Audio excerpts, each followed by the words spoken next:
guys, welcome back to my YouTube channel. This is me Soumya. ఇవాళ నేను సోరకాయ సర్వపిండి అయితే చేద్దాం అనుకుంటున్నా. సర్వపిండిని నేను నా భాషలో గిన్నప్ప అంటానమాట. సో నేను గిన్నప్ప ఎలా చేస్తానో మీకు చూపిస్తాను. Let's go. మనం సోరకాయ బిర్యానీ చేయాలనుకుంటే బిర్యానీ అంటానేంది మొహం పగిలిపోద్ది. మనం సోరకాయ గిన్నప్ప చేయాలనుకుంటే ఏమేమి కావాలో ఇప్పుడు నేను చెప్తాను. సొరకాయ, బియ్యపిండి, పెసరపప్పు, అర్ధగంట ముందే పెసరపప్పు నానబెట్టుకోవాలి.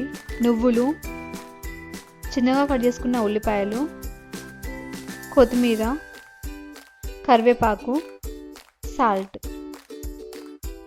ఫస్ట్ సొరకాయ పొట్టు తీసుకోవాలి. అలా పొట్టు తీసిన సొరకాయని తురుముకోవాలి.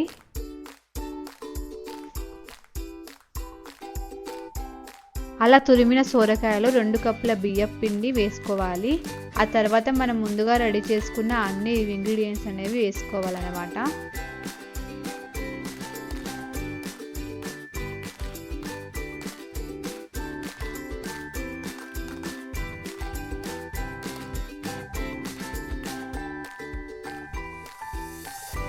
లాస్ట్కి మీ రుచికి సరిపడా సాల్ట్ వేసుకోండి.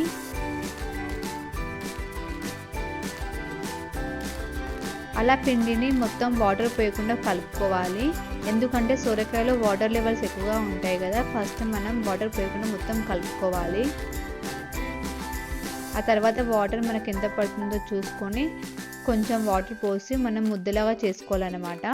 అలా ముద్దలాగా చేసుకున్న పిండిని మనము గిన్నెకి అప్పాలాగా పెట్టాలన్నమాట. ఈ విధంగా గిన్నెకి అప్పాలాగా మనం పెట్టాలి. నేను 2 గిన్నెలు అప్పాలాగా పెట్టాను.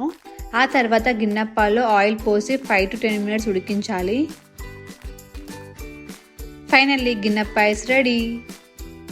ఇలా వేడివేడి గిన్నెప్పాను టీవీ చూస్తూ తింటే ఉంటుంది కదా, చాలా బాగుంటుంది.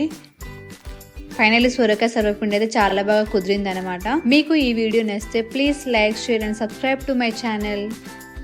Thank you for watching.